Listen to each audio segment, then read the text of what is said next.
but just letting you know the main session will be. And just a reminder, we'll be using things like breakout rooms, the chat function, annotate, and if we can remind you all to stay on mute when you're not talking, that's super helpful. And just a reminder that the 8 themes for the programme, we've now completed 4: teamwork, personal development, self-awareness and emotional intelligence, and developing people. Today we're talking about resilience. Next week it'll be problem solving and innovative thinking. And just tune in next week for how many times I mispronounce innovative thinking. And then after that will be planning, developing, and finally communicating and influencing, which we generally leave to last in programs like this because it's probably where a lot of different things you've learned have come together and you learn to put them into practice as a leader. For today's session, we will be going through the welcome, which we're doing at the moment. We're going to talk a little bit about what is resilience and stress. I'm going to introduce you to something called the stress bucket if you haven't come across it already. If you've come across mental health or first aid training, you might have heard of it. We're then going to talk about the ABCs of awareness, being well, and coping. Then we're going to talk about stress and resilience at work, in paid or unpaid roles, and the role of leaders. And then we're going to wrap up and share with you 1 of 2 tasks that will remain in the programme. And I'll be talking a little bit more about those later on. So, as always, reminder, today's workshop, we move pretty quick. There'll be some interactive bits with breakouts, text chats, and annotation. We will be also encouraging you to do a little bit of personal reflection. There's a little bit more of that in the task as well when you come to it. So it's something that we find helps on particularly topics like resilience. And when we did self-awareness, for those of you who remember, we find personal reflection really helps. Really, you only start figuring out what it means for you and for any teams you lead once you actually take it away and think about it. And I've already mentioned about mute and recording. So before we do that, I'm going to start us off almost immediately by asking you, I'm going to pop you in to pairs, and we're going to do something called 3 questions, 3 minutes, 3 people. And I'm going to give you 3 minutes with 1 other person, and then I'm going to mix you all up and do it again, and then I'm going to mix you all up and do it again. So you will have spoken to 3 people in the next 10 minutes. And I'm going to ask you in each of those pairs, I want you to find out, where is the other person right now? What was the first thing that person thought about this morning? And what does resilience mean to you? And I'll send a little message to remind you, as always. But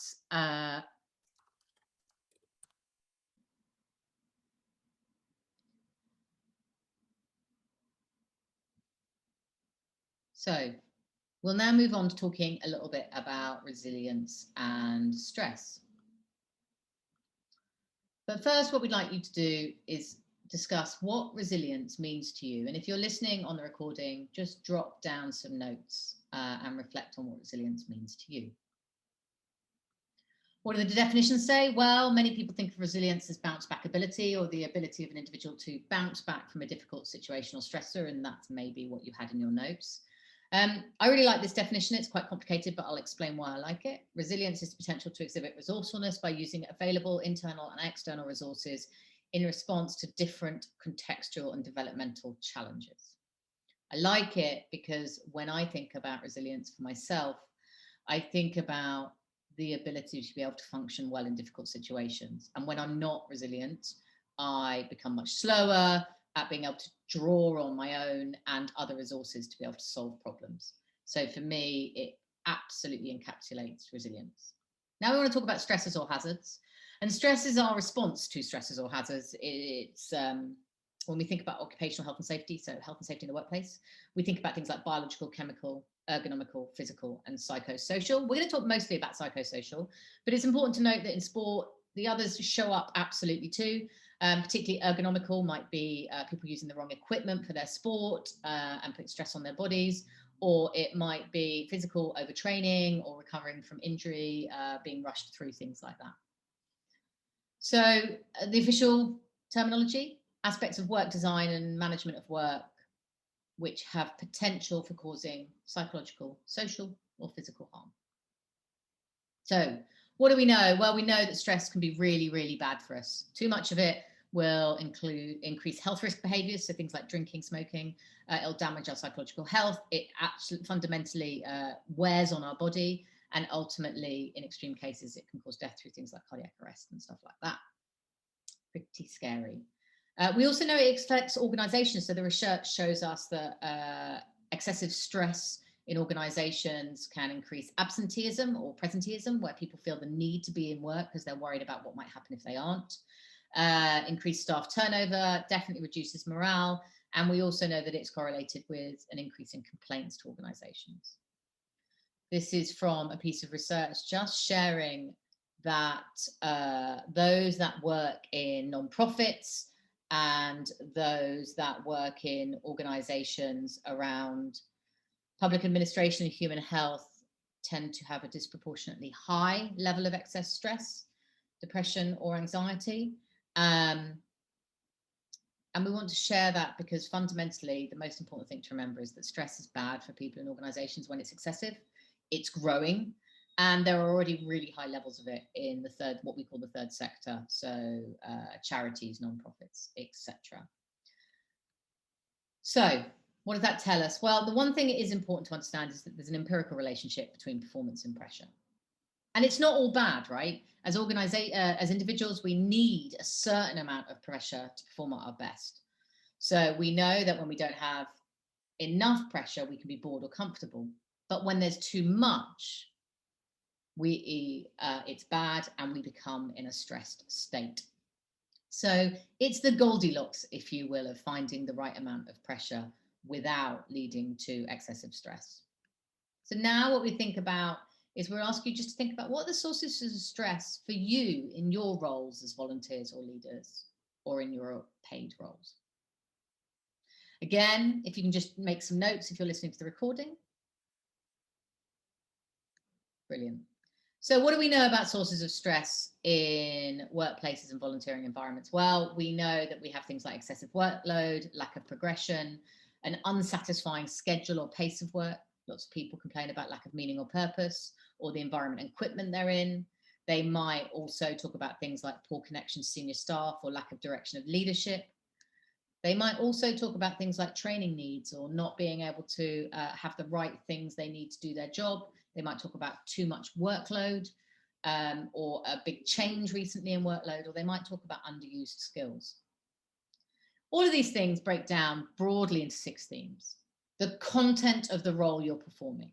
So what is it within the content of the role that you're meant to do that is creating stress? And this is where things like lack of progression, ambiguity of roles, so lack of clarity on what you're doing, and excessive workload sit. We also know that change is a major stressor. So for a lot of people, a sudden increase in workload or a constant change to processes can create excessive stress. We know that people need support. So where there is lack of direction or leadership, or where they don't have all their training needs met, it can create stress.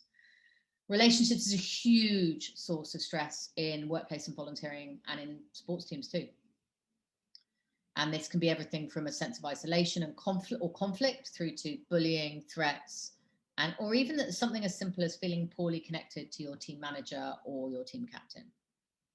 We also know, and you will have remembered from the session way back when, a year ago in motivation, that autonomy and control is really important. So where people don't feel they have control over the flexibility of their work or role, where they feel uncertain about the future and don't feel like they have control over it, this can create challenge.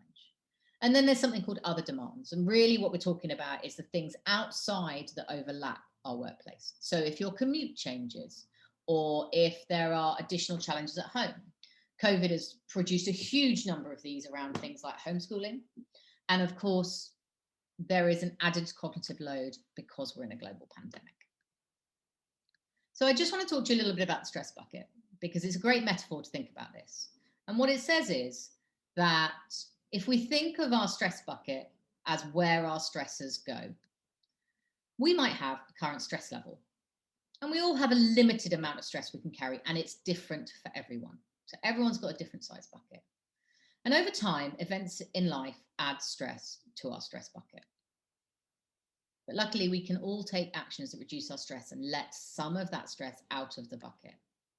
But sometimes really big things happen, and that can even overfill our stress bucket. So our ability to manage all of this stress is based on our own personal resilience and impacts our personal resilience. So here's the 3 things that very simply we can do. We can develop an awareness of our sources of stress, how they impact us, so how they show up in our personalities and behavior. And that allows us to identify them, understand them, and reduce them or manage their impact. We can focus on being well, do things that reduce our stress and improve our well-being so that we feel better and have more space in our stress bucket. And we can learn to cope better when our stress bucket becomes overfull so that we can bring ourselves back to a stable position. So let's start with awareness. Well, we've already talked about the sources of stress just now. But what we now want to talk about is the indicators or impacts of stress. And we tend to think about these in 4 ways. The thoughts we have, the feelings we experience, our physical health, and our behaviors. So we might think things like, I'm useless, they're useless, I don't want to do this. And we might experience loss of concentration or inability to prioritize. We might feel depressed or sad or angry or even irritable, and we might experience mood swings or overstimulation or even senses of extreme focus. Physical symptoms might turn up like sweating, racing heart, insomnia. We might feel really, really tired all the time. And then our behaviors, this can show up in so many ways, but just some examples are shouting, eating too much or too little, fidgeting, not finishing, driving too fast is a really good example of something that can show up without people being conscious of it. And then at its worst, we can do things like resort to self-medication and things like drinking. We might also use work, either by overworking or withdrawing from it. So now we'd just like you to think a little bit, and if you're on the recording, think about how stress shows up for you. And then think about a time when you've been stressed and what you noticed. Press pause if you're making notes. I just wanted to share here the power of using images. And we're going to ask you to do this in the task that we're sending out. But these are 2 images that I have on my desk quite a lot. And the image on the left is a visual representation of how I feel when I'm stressed. And it's that I feel stuck in a mental maze and I can't find my way out of it. And the image on the right is a reminder to me that every single time I go out and connect with nature, I feel a little bit better. Doesn't reduce all the stress, but it does help me manage it a little bit. And so in the task, we're going to ask you to identify images that help you visualize both what it looks like when you're stressed so that you're able to spot it better, and the thing that might help you the most. Let's move on to being well. So some of you may have come across this before, and this is the 5 ways to well-being. So the NEF, the New Economic Foundation, did some research a very long time ago now. It's about 10, 15, might even be 15 years. And it was picked up by mental health charities Mind and a few others. And the idea is that they identified 5 clear, practical things you can do to aid your mental health and your well-being. And so for me, these are the 5 things that are going to give you the best shot of emptying your bucket, or at least reducing your levels. And the first is connect. So we know that as we are human social beings, right? That's what we are as mammals. And so when we connect with someone else, that is a way of improving our well-being. And that might be connecting with someone we already know. It could be as simple as going out to the supermarket and smiling and having full eye contact with someone. But we know that all the myriad of ways that we as human connect, it might even just be, as much as we are all tired of Zoom and Teams, it might be having a Zoom call or a telephone call. Remember them? With your mum or your grandpa or whoever it is in your life that is a useful person to connect to. But we know factually, or the evidence shows, that when we connect as humans, our stress levels drop. The second is being active. This will be not a surprise at all to any of you. And I know it's been really tough for all of us to find different ways to be active in this time. And I know this 3rd lockdown has been really tough, and we're all just a bit bored of being active, not in the way that we enjoy. But it is still really important, and it's still really helpful. And I know the weather's been terrible for a long time, but now it's a little bit better. Even if it's putting a really, really loud playlist on your earphones and just going for a sturdy walk through town. We all know what physical activity can do for our bodies and the hormones that it can kick off in our heads. Learn. which I feel dreadful putting up there for students who are probably terribly stressed because you're either in your first jobs or you're still at uni and finishing off masters or final year degrees, and therefore you're probably doing plenty of learning. But evidence shows that even if you learn about something completely different, like learn how to cook a new recipe, watch a nature program on telly and learn something completely different, it will help your brain unwind from the other parts of stress. So don't go and learn about the thing that's stressing you out. That's not going to help you, but go and learn about something completely different. The fourth is giving of time, giving of energy, giving of gift. Giving is the fourth way that the research shows that we are able to reduce our stress. So we have to be careful with this one, particularly people who give a lot or start worrying about other people a lot, because you don't want to do it too much. But definitely, if it's not something you do regularly, finding a way to spend time with someone who might really appreciate it, or even sending a little care package to someone that you know might be struggling at the moment, will also help you. And then finally, the fifth is taking notice. This sometimes gets called mindfulness. It's not. Mindfulness is something else, but they do overlap massively. Taking notice is as simple as engaging with your environment. So in its simplest terms, it might be sitting on this call and looking through the gallery and checking to see how everyone is and really taking notice of it. In better terms, it's always better to do it outside because we're also getting fresh air and we're getting the other dopamine hits, but it's about being conscious of what we're doing. So at its simplest, even if you just make yourself beans on toast tonight, it's not looking at your phone while you eat it. It's enjoying every mouthful. It's taking a moment to notice that you're full, have a glass of water because you're thirsty, and actually enjoying the experience. And it is incredibly hard to do when we're stressed. We are really bad at that when we're stressed. We put blinkers down like horses and we ignore everything else. But when we do it and we do it well, it really helps us. So turning everything off and taking a few deep breaths and, reading a book and poring over the same page 5 times, that's okay. That's a good thing, because that means that you're really focused on it.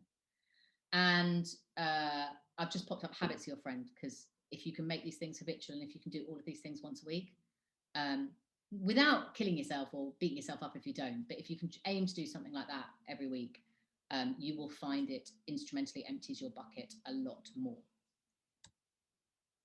So what we're going to do now is I'm going to pop you into pairs, and I'm going to ask you to pick one of those 5 areas, and I'll pop them up again and I'll put them in a note, and ask, as leaders, what can we do to support other people to better access? So for example, if you pick giving, think about, as a leader of a team or a sports team or a work team or a volunteer team, as a leader, what could we do to help people, tap into that giving opportunity, or be active more, or take notice more?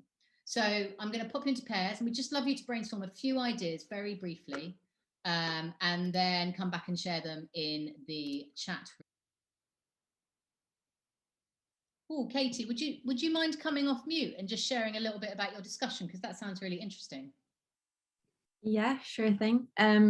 So Lauren and I spoke about kind of just the general concept of like a leader being flexible with their employees and kind of like really instilling like ownership of their own time for those individuals, so that kind of tied in with get active, but also with kind of learning as well, like things like going on CPD courses. Like when you feel stressed, you're maybe not going to prioritize like a 3-day workshop over doing your work, but it's all about that like long-term gain versus the short term. So as a leader, it's your job to kind of instill that in them. And then we also spoke about kind of connecting and giving as well, just kind of how you tie those in through being someone who empowers your employees. And that's Lauren's grad scheme. She said that they always kind of talk about empower as like a key buzzword for kind of developing leaders, but I think we were talking about kind of how you become that, whether you're born with it or whether that's something that you can work towards. So those are probably the main things that we touched on. Thank you for sharing your conversation. I think one of the things that's really hard as leaders, at the exact moment we want to control everything because the world's gone crazy, is the exact moment we need to give our team members more autonomy, whether they're employees or volunteers or sports people. At the exact moment we can't see what they're doing, so we want to try and control them a little bit more. it is the exact time when they need more autonomy over what they're doing. And that can be a really hard friction. And in COVID, it's a little bit easier because there's a big narrative around letting people do that. But as we return to a altered way of volunteering, working, competing in sport, we will probably find that friction turn up again. So if you are leaders of people, it's really important to think about, how can I still know they're doing what they need to be doing, whether that's training for next season or getting their volunteer roles done, but also give them the space and freedom to be flexible. And that's super hard. And then we've got people discussing giving, words of affirmation, letting people you'll know there to help, giving them the time or attention. That's lovely. One of the things I spoke to about a client last week in their organization is they've instilled Thank You Thursdays. So, which is totally gimmicky, and they don't only do it on Thursdays, but they call it Thank You Thursdays. And that's where they put aside some time each Thursday or each week, one morning, to drop off 5 emails to other people in the company who've done something to help them or support them, or something that has made their life a little bit easier that week. And I think that's a lovely example of the things that you're talking about as well. And then we've also got some examples here around connecting, setting up the structure for people to get to know each other, actively encouraging and making time and space for these things that can sometimes be optional. Yeah, Beth, would you mind coming off mute and just, is there a particular example that you guys were thinking about in terms of making space for people where you haven't seen it experienced, or was it more generally? I was kind of thinking, I've just started a new job really, and starting when you are on Zoom and stuff all the time, not actually physically meeting people, is easy just to say, oh, drop me a line if you want to chat, but actually making time for those sorts of things. And I guess in sort of club settings as well, where it's easy to say, like, make sure you do these things, but actually saying this is when we're going to do it, and like it's important, I guess, is something that I've noticed. Yeah. Funny enough, Andy, I hope you don't mind me saying, that was just something we were talking about at the beginning of the session, wasn't it? Because you're new to BUCS. Yeah, absolutely. It's it's been a challenge, and it contributes to the levels of anxiety that I have in terms of how I manage all these new relationships and how I roll with a program that's already been instilled throughout BUCS for a number of years. So trying to balance that against my own perception of the way I should be behaving within the role has been a bit of a challenge, and I expect that to be like this for the next six or 7 weeks. So looking at my diary, I know I've got to try and also consider where I sit personally within that as well. Yeah, and I think you're right, Beth. There's a particular thing about new teams or teams that have changed. So people who've moved into teams where, if leaders aren't careful, you can either end up not recognizing that someone new might not have the history of that other people have, or where you've got teams that are completely fresh, so new cohorts and students and things like that. I really like Maddie's idea about, like, they have a virtual netball breakfast club every Sunday where they just do a bit of stretching and checking in, and a really informal space, online space, and I think that's lovely. And then my other big piece of advice is always, like, pick up the phone rather than Zoom if you're knackered, because the cognitive load of being on screen and seeing yourself is way higher when you're not on the phone. So if you're ever really tired but you still want to connect with someone, just give them a ring. They don't have to answer. Or I've discovered voice notes, which I'm still not 100% sure about, but I've got loads of friends who like leaving me voice notes, which seems to at least alleviate some of that need to connect by using voices, etc., versus typing. Okay, so I'm going to leave that section there. In the task, we're going to suggest that you think about trialing doing one of each of these things for yourself to connect with which one, and start to reflect on which ones help you the most in your own time when you feel stressed, and take a little bit of time for self-reflection on that. I'm also going to share with you some links to the Mind and the SAMH website, both of which do 5 ways of well-being, and have practical worksheets and exercises, both for everything from teachers. If you're a leader in a sports club, the teacher stuff's really good. Even if you're with adults, they've got some really good exercises about how you can do stuff online, which is really helpful. And the Mind website, which has got a wonderful forum as well, where you can chat to people if you're feeling like you need a bit of something and looking for new ideas. They've got loads of ideas on there. So we've talked about being aware of what our sources of stress are and how they show up for us. We've talked about what it means to be well and some of the ways that we can improve our well-being even in difficult times. And now we're going to talk about when we are stressed and it's got negative and how we cope. And this is a really, there's no model, there's no fancy way of explaining it. I'm just going to go through a series of ways that might help in a series of themes. And then we're going to have a little bit of a competition about which ones we find harder. So when we think about coping, the first thing I'm going to say is we need to learn to challenge the stressors. And this is possibly the most uncomfortable thing that as humans we hear. People don't like challenging the stressors, and people find it hard and very uncomfortable. And there are certain power dynamics when we are leaders that mean that it's very difficult for us to. But we have to learn to do it if we're going to be okay. And what do I mean by challenging stressors? Well, at its simplest, I mean considering, because remember, we're aware now of where those sources of stress are, considering what each of the individual stresses are we're experiencing, understanding they're impacting us, and figuring out if we can bat them away, reduce them, challenge them to be less stressful, offload them onto someone else.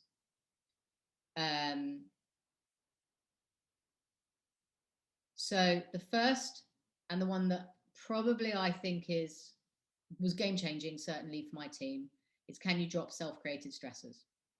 We set ourselves deadlines sometimes that are not the real deadlines because we know we need to get other stuff done. We set ourselves standards that are beyond the standard necessary because we want to aspire to something better. And that is great, and that is aspirational, and that is how we become better people. But sometimes when we're not coping, or when our stress levels are really high, we have to learn to drop our own self-created stressors. And as leaders, we have to learn when we do that for our teams. So if you are holding your teams to account at a level which is creating so much stress that they are not functioning well, we have to lower the bar. It's our job to. It's our job to make sure we find that sweet spot in performance and pressure. And the reality is that not everybody is capable of the same level of performance. And we have to, as leaders, understand that and accept that and recognize that and figure out how to make sure that we're in the sweet spot. And we don't get it right all the time. You only have to look at the last 30 years of coaching stories from great coaches who have not been perceived as great coaches by everyone they've coached. Some people have loved them, and some people have thought they were too hard, not hard enough, too pushy. Some call them bullies, others say they're fair, right? I'm not talking about the stuff where people have been proven to be actual bullies, but there's lots of people that will respond differently. And so you, as a leader, have to acknowledge you might be a stressor yourself for other people. But also we need to look within ourselves and say, am I being too hard on myself here? Am I holding myself to an impossible account? On a very practical level, we need to learn to ask, can dates be moved?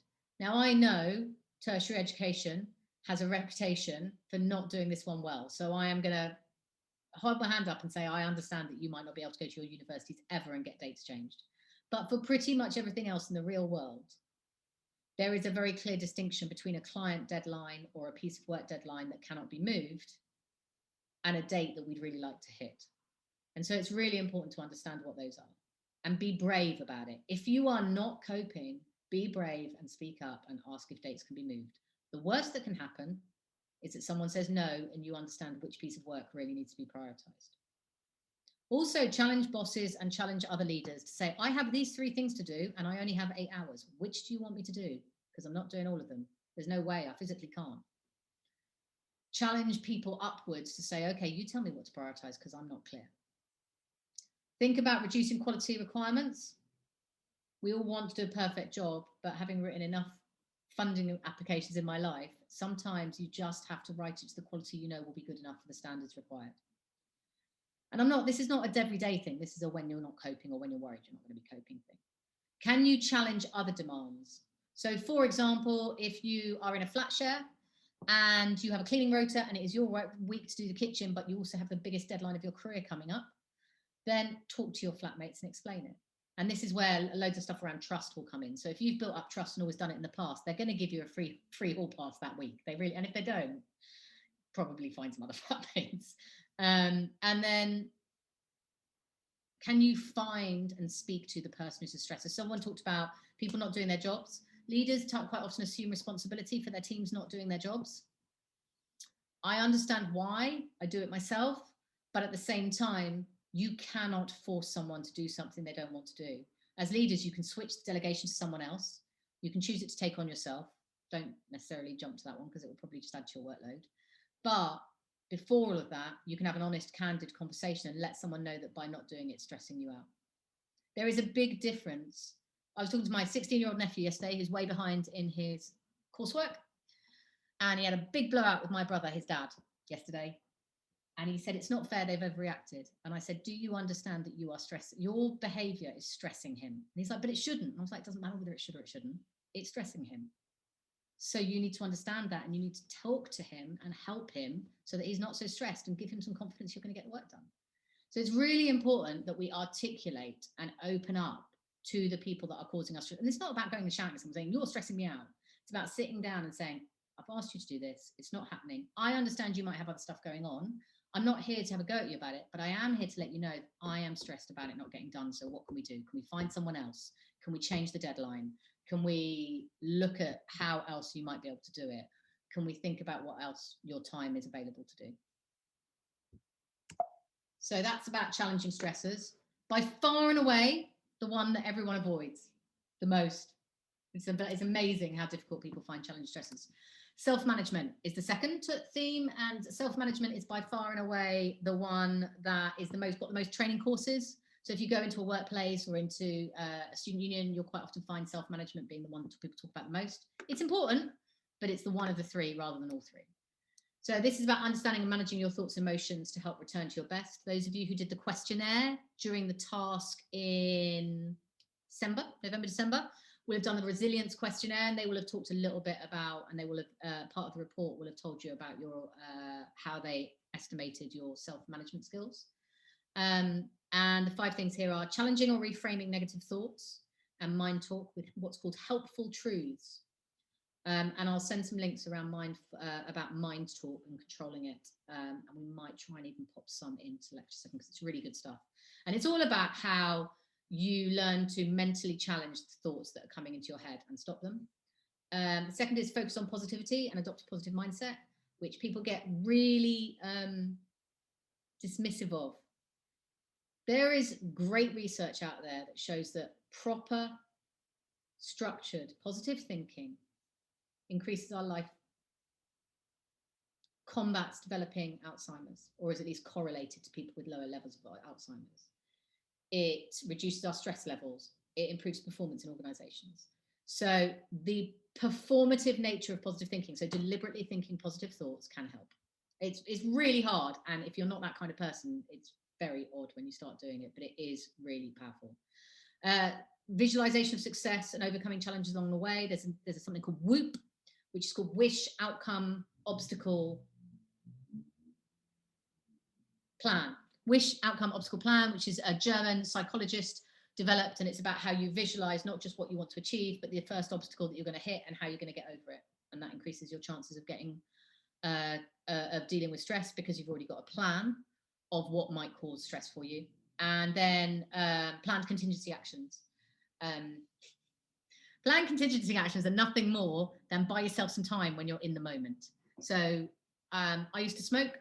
So smoking a cigarette used to be in an office that I shared with Andy many years ago. I used to go out the office and I used to walk around the block and smoke a cigarette. I don't smoke anymore, but I still do the walk around the block. Even now, even in my own home, because I know it will stop me from getting into a negative spiral. So planned contingencies for you might be counted to 10, they might be going for a run, they might be meditating, they might be going and making yourself a cup of coffee, but have them and slip into them before you start shouting at anyone, is my strong advice, or start beating yourself up. And then finally, the third is support from others. I like to think that people are better at this than they used to be, but we know that it's really hard for people. If you are struggling with the levels of stress that you're experiencing at work, speaking up is painful and uncomfortable, but necessary. People can't help if they don't know. And this is not about you being in a terrible mental health state. It might just be you've got too much work that week and you need to have a chat with someone about how to better structure it. So speak to someone in your team. If you can't speak to someone in your team,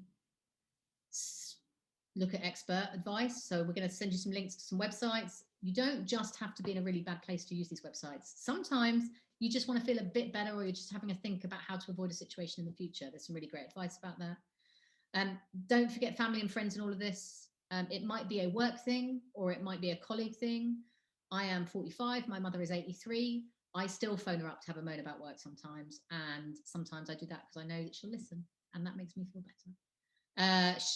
Speak to a coach or mentor. We know that a number of you still have mentors. If you don't, we can give you remember that we did the developmental network session that might help you in thinking about how you could identify new mentors. And finally, and my personal favorite, this is when social media is awesome. So I have used social media a number of times during the last 13 months.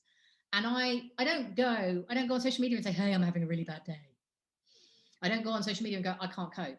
I go on social media and say, so I'm thinking about trying to get away from my desk more at the moment. Has anyone got any suggestions? Or I'm feeling in a bit of a funk today. Who can send me some positive thoughts? And you will be amazed how much, certainly I was amazed by how much people connect with that. And people I don't even know have sent me lovely things about messages privately. So they send you stuff publicly, but they also send you messages privately saying, do you want to chat? Just let me know. And sometimes I don't need any of the chats. I just need to know there's other people feeling like this, and that I'm going to find my way through it. And they send me pictures of dogs. Sometimes that cheers me up. But in all seriousness, I've also had old friends reach out and say, just because we don't talk anymore doesn't mean we can't have a chat. I work in your sector. I understand it. If you need to have a talk about it, let me know. So those are some of the practical things that you can do. And at the top level, really what we're talking about is challenging stressors, learning to manage ourselves when we're, and our thoughts and our behaviors, and finding support from others. So what we're going to do now is we're going to use something called annotate. So if you go to the top of your screen, you will see something like you are viewing Jane Stewart's screen or something like that. If you go to the little drop down, there will be a series of options, one of which I think will be annotate, I'm hoping. If you go into the annotate toolbar, there is one of those buttons will be called stamp. If you go into the stamp and click on the star, you will then be able to star all over the screen if you want to, I hope. And I'm going to ask either Andy, oh, look, there's people already going at it. See, brilliant. Okay, so it's all working. So you can temporarily hold your fire. And what I'm going to ask you to do is, sorry, let's just, right. So what I'd like you to do is reflect on how well you would rate yourself for each of these three types of methods to coping under stress. So how good are you at challenging stressors? How good are you at managing yourself? And how good are you at seeking support? Is that wow, that's a spread. That almost looks normal population, apart from managing self, which looks slightly skewed to the left. Okay, so lots of people with lots of different confidences in the way that they approach each of those three things. The most important thing right now is not what everyone else is. Don't matter. Zero, because you're not comparing yourselves on an equal scale. You're all comparing yourselves on a scale that's in your head. The most important thing I'd like you to think about is which of those three would make the biggest difference if you got a little bit better at it. So just think to yourself, which of these three, if I got just a little bit better, would make the biggest difference? And once you've decided, what I'd love you to do is I would like you this time to go up to the stamp and this time pick the tick. And on the left-hand side of the word, so on the left-hand side of challenge stressor, or on the left-hand side of manage self, or on the left-hand side of get support, put the tick next to the one that you feel, if you just got a little bit better at it, it would make a really big difference for you. Brilliant. Thank you. And thank you for being so candid. So a bit of a mixture, but a definite majority who want to get better at seeking support, but also a few people with managing self and a few people on challenging stressors too. So what I'd like you to do now is just have a think about how you could be better than this, better at this. And what I'm going to do is I'm going to pop you into groups again, and I'm going to attempt to label the groups according to the stressor, and then you can join the group, and I'll do 2 groups for getting support. So let's see if this works. So that you identified whether it was challenging stressors, managing self, or getting support, and pop it in the chat and share it with the others, and then we'll ask the others to do the same when they come back in 15 seconds or so. And in the meantime, I will reshare my screen again.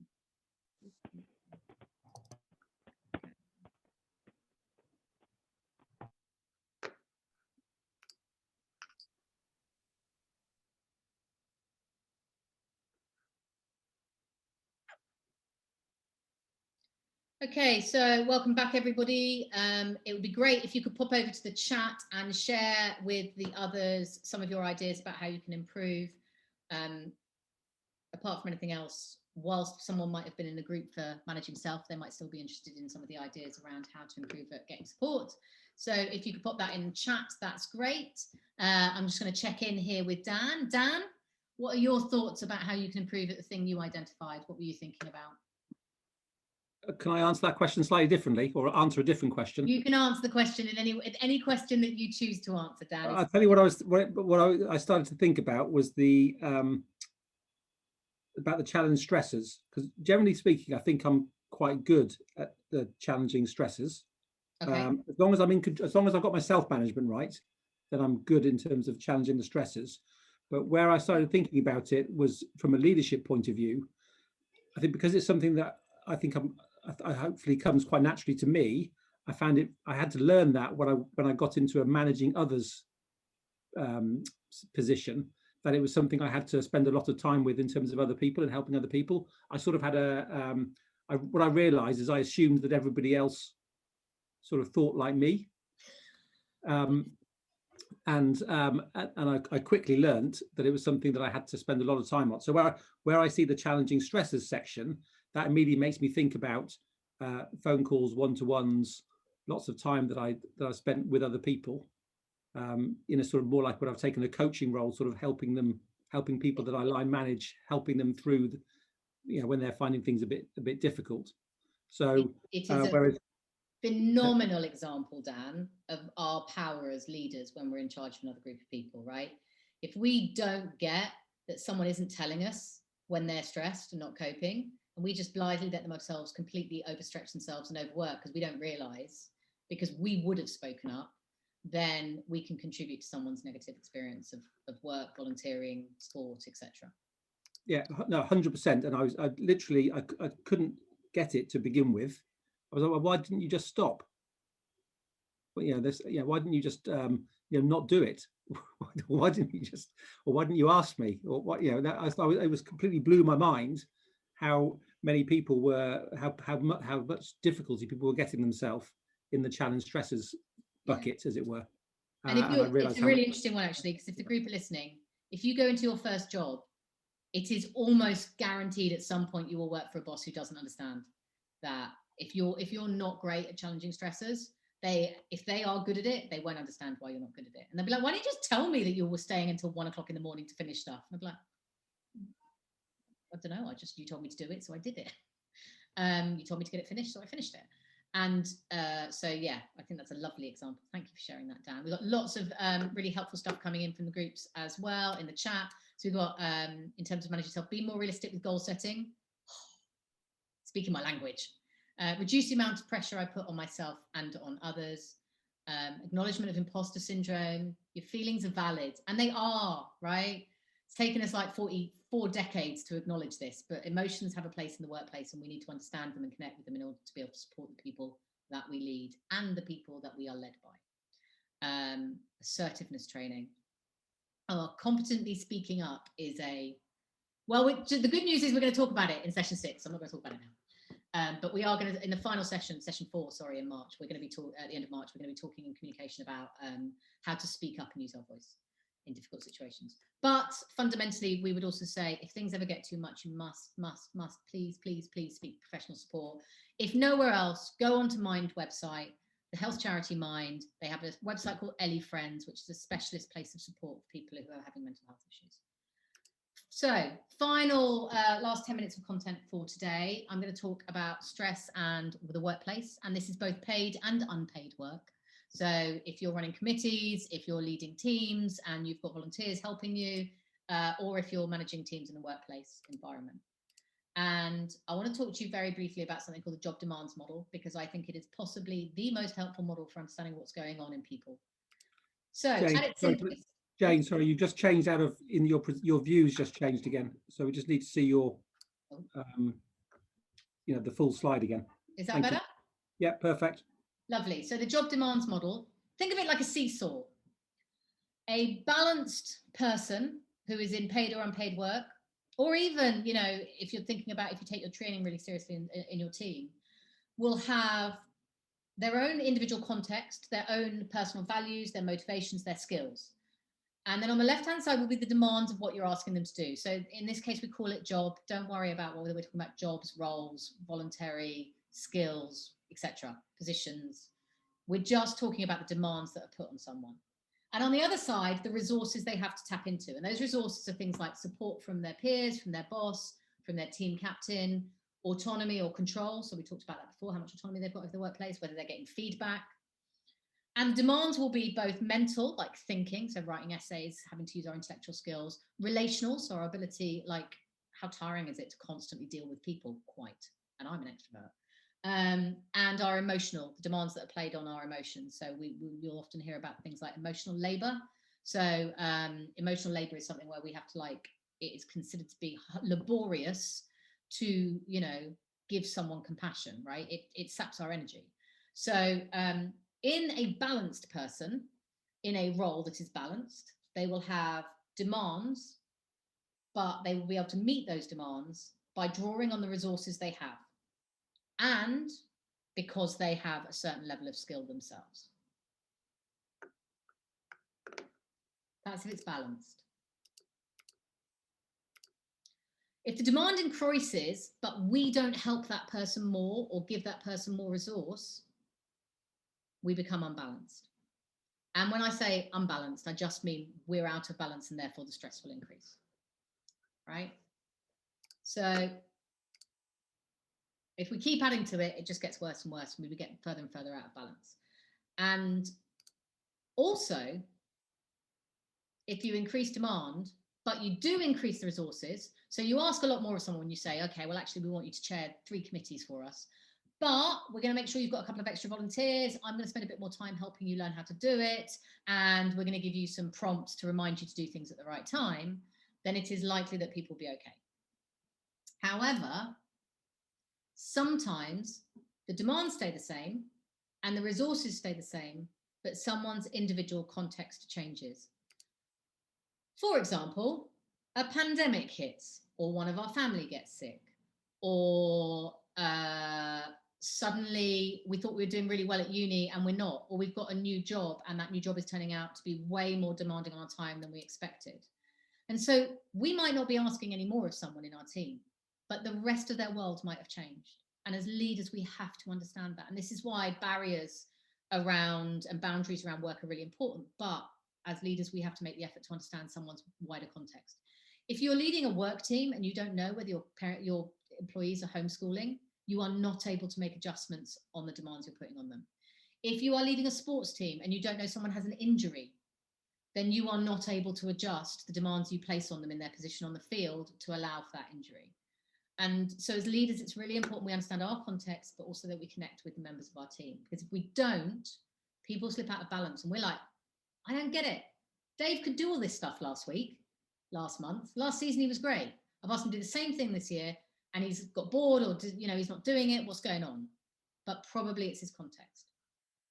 And so this leads on to the final big question of today. And I'm just going to put you into groups of 3. And I want you to think about this question. What we want you to do is for 4 minutes, think about, when you think about a team member's well-being, whose responsibility is what? So what is the responsibility of that team member? What is the responsibility of that leader? and what is the responsibility of the organisation. So if we think about sports clubs, it would be the sports club, the team captain, and the team player. I think that's everyone back now. So if you've got any strong opinions, I was sharing with Andy and Dan that in my experience, managers either don't do enough or do too much. So we find that team captains or managers either think it's their job to worry about everything or worry about nothing. And ideally, you have to find a balance in between. The three things that I just wanted to mention that leaders can do. Leaders can look after their own balance. The more balanced you are and the healthier place you're in as a leader, the better and more reassured everyone else feels, and they don't have to run around supporting you. You can actively seek out information about how balanced other people are feeling in terms of demands versus resources, and think about what resources can be made available. And you can be conscious and connect with people about their contexts. And that's it. Like, I know that sounds like a lot, but actually it's really as simple as that. So right on the button, that takes us to the end of the session. So a reminder, we talked about the stress bucket. We went through the 8, oh, hello, the way the stress bucket's gone. We went through the A's, the B's, and the C's. So the awareness, being well, and coping. We talked about the job demand resources model and some of the actions that can be taken. And you guys talked about the different roles. And as always, I stay around for about 10 minutes at the end. So if anyone's got any questions, if anyone wants to share anything, if anyone wants to come off mute and have a chat, or wants to ask me something privately, just jump on the chat function. We will be back next week with problem solving and innovation. And the recording of this session and the task planner, which is featured there, will be sent out to you along with a couple of optional videos in case you're interested in this stuff. I would also say it's quite a sensitive subject. So if anyone wants to email me privately, I'm jane@worldofwork.io. You've also got Andy's email and Dan's email from previous emails. Feel free to reach out to us. And I will also put the Mind website in the chat at the end if anyone particularly wants to talk about it.